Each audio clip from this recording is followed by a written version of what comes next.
Hi ನಮಸ್ಕಾರ ಎಲ್ಲರಿಗೂ ಸ್ವಾಗತ. ಇವತ್ತೊಂದು ಮೊಟ್ಟೆ ಪಲ್ಯ ರೆಸಿಪಿ ತೋರಿಸ್ತಾ ಇದ್ದೀನಿ. ಮೊಟ್ಟೆ ಪಲ್ಯ ಅಂದರೆ ಗೋರಿಕಾಯಿ ಮೊಟ್ಟೆ ಪಲ್ಯ ಅಂತ ಮಾಡ್ತಾಯಿದ್ದೀನಿ.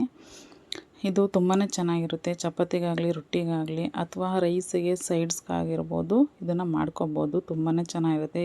ಈ ರೀತಿ ಮಾಡಿಕೊಂಡ್ರೆ ತುಂಬಾ ಚೆನ್ನಾಗಿರುತ್ತೆ. ಸಿಂಪಲ್ಲಾಗಿ ಮಸಾಲೆ ಇಷ್ಟಪಡದೇ ಇರೋರು ಈ ರೀತಿ ಮಾಡಿಕೊಂಡ್ರೆ ತುಂಬ ಚೆನ್ನಾಗಿರುತ್ತೆ.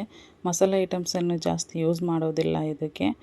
ಮೈಲ್ಡಾಗಿ ಟೇಸ್ಟು ಸಖತ್ತಾಗಿರುತ್ತೆ. ಖಾರ ಬೇಕು ಅನ್ನೋರು ಹಸಿಮೆಣ್ಸಿನ್ಕಾಯಿನ ಜಾಸ್ತಿ ಹಾಕೋಬೋದು. ಮೀಡಿಯಮಾಗಿ ಬೇಕು ಅನ್ನೋರು ಮೀಡಿಯಮಾಗಿ ಹಾಕ್ಕೊಂಡ್ರೆ ಸಾಕು. ಸಿಂಪಲ್ಲಾಗಿ ಈ ಥರ ಮಾಡ್ಕೊಳ್ಳೋದ್ರಿಂದ ಪಲ್ಯನೂ ಬೇಗ ಆಗುತ್ತೆ, ಟೈಮು ಜಾಸ್ತಿ ತೊಗೊಳ್ಳೋದಿಲ್ಲ, ಹಾಗೆ ಟೇಸ್ಟು ಕೂಡ ತುಂಬಾ ಚೆನ್ನಾಗಿರುತ್ತೆ. ಇನ್ನು ತಡ ಮಾಡೋದೇನು ಬೇಡ. ಅದಕ್ಕೆಲ್ಲ ಏನೇನು ಬೇಕೋ ಅದನ್ನೆಲ್ಲ ತರಕಾರಿಗಳನ್ನ ಹಚ್ಚಿಟ್ಕೊಂಡು ಬೇಗನೆ ಒಗ್ಗರಣೆ ಹಾಕ್ಕೊಳ್ಳೋಣ.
ಈರುಳ್ಳಿ, ಹಸಿಮೆಣ್ಸಿನ್ಕಾಯಿ, ಕೊತ್ತಂಬರಿ ಹಾಗೆ ಗೋರಿಕಾಯಿ ಎಲ್ಲನೂ ಹಚ್ಕೊಂಡಾಗಿದೆ. ಗೋರಿಕಾಯಿ ಹಚ್ಕೊಳ್ಳೋದೇ ಸ್ವಲ್ಪ ಟೈಮ್ ತೊಗೊಳುತ್ತೆ.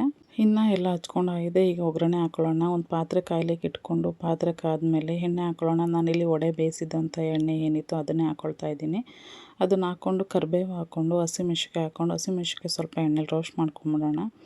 ಎಣ್ಣೆಲಿ ಸ್ವಲ್ಪ ರೋಸ್ಟ್ ಆದಮೇಲೆ ಈರುಳ್ಳಿ ಹಾಕ್ಕೊಳ್ಳೋಣ. ಈರುಳ್ಳಿನೂ ಎಣ್ಣೆಯಲ್ಲಿ ಬ್ರೌನ್ ಕಲರ್ ಆಗೋವರೆಗೂ ಬೇಯಿಸ್ಕೋಬೇಕು. ನಾನು ಪಾತ್ರೆ ಏನಿಟ್ಟಿದ್ದೆ ಈ ಪಾತ್ರೆ ಚಿಕ್ಕದಾಗುತ್ತೆ ಅಂತ ಹೇಳಿಬಿಟ್ಟು ನಾನು ದೊಡ್ಡ ಪಾತ್ರೆಗೆ ಚೇಂಜ್ ಮಾಡಿದೆ. ಕೈ ಆಡಿಸೋದಕ್ಕಾಗಲ್ಲ ಅಂತ ಹೇಳಿ ದೊಡ್ಡ ಪಾತ್ರೆಗೆ ಹಾಕ್ಕೊಂಡೆ. ದೊಡ್ಡ ಪಾತ್ರೆಗೆ ಚೇಂಜ್ ಮಾಡಿದ ಮೇಲೆ ಇವಾಗ ಈರುಳ್ಳಿ ಕಲರು ಚೇಂಜ್ ಆಗೋವರೆಗೂ ಚೆನ್ನಾಗಿ ಬೇಯಿಸ್ಕೊತಾ ಇದ್ದೀನಿ ಕೈ ಆಡಿಸ್ಕೊಂಡು.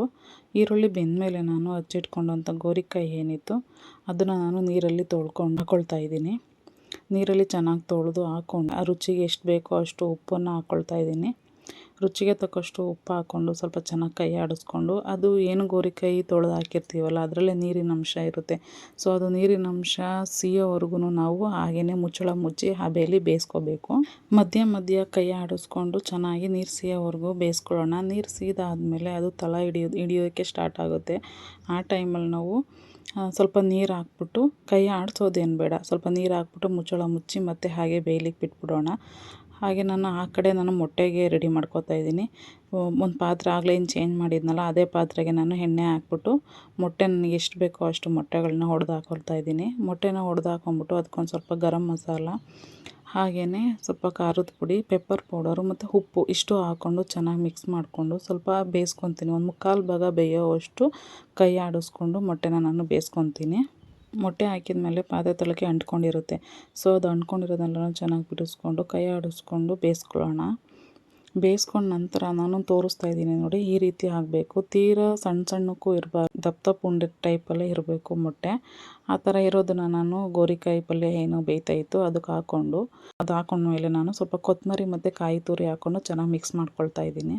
ಇದಕ್ಕೆ ನೀರು ಹಾಕೋದಾಗಲಿ ಏನು ಹಾಕೋದೇನು ಬೇಡ. ಚೆನ್ನಾಗಿ ಮಿಕ್ಸ್ ಮಾಡಿಕೊಂಡು ಲೋ ಫ್ಲೇಮ್ ಮಾಡಿ ಸಣ್ಣ ಉರಿಲಿ ಒಂದು 5 ನಿಮಿಷ ಚೆನ್ನಾಗಿ ಬೇಯಿಸ್ಕೊಂಡ್ರೆ ಪಲ್ಯ ರೆಡಿ ಆಗುತ್ತೆ. ಮಧ್ಯೆ ಸ್ವಲ್ಪ ಕೈ ಆಡಿಸ್ಕೊತಾ ಇರಬೇಕು. ಕೈ ಆಡಿಸ್ಕೊಂಡು ಮುಚ್ಚಳ ಮುಚ್ಚಿ ಆಮೇಲೆ ಒಂದು ಸಣ್ಣ ಉರಿಲಿ ಬೇಯಿಸ್ಕೊಂಡ್ರೆ ಪಲ್ಯ ರೆಡಿ ಆಗುತ್ತೆ. ತುಂಬ ಚೆನ್ನಾಗಾಯಿತು. ಇದಕ್ಕೆ ನಾನು ಅಕ್ಕಿ ರೊಟ್ಟಿ ಮಾಡಿದ್ರೆ ತೋರಿಸಿದ್ದೀನಿ, ಹಾಗಾಗಿ ತೋರಿಸ್ಲಿಲ್ಲ. ಇದಾಗಿತ್ತು ಇವತ್ತಿನ ವ್ಲಾಗ್. ಇನ್ನೂ ಯಾರೆಲ್ಲ ಸಬ್ಸ್ಕ್ರೈಬ್ ಮಾಡ್ಕೊಂಡಿಲ್ಲ ಪ್ಲೀಸ್ ಸಬ್ಸ್ಕ್ರೈಬ್ ಮಾಡ್ಕೊಳ್ಳಿ, ಹಾಗೆ ಲೈಕ್ ಶೇರ್ ಮಾಡಿ.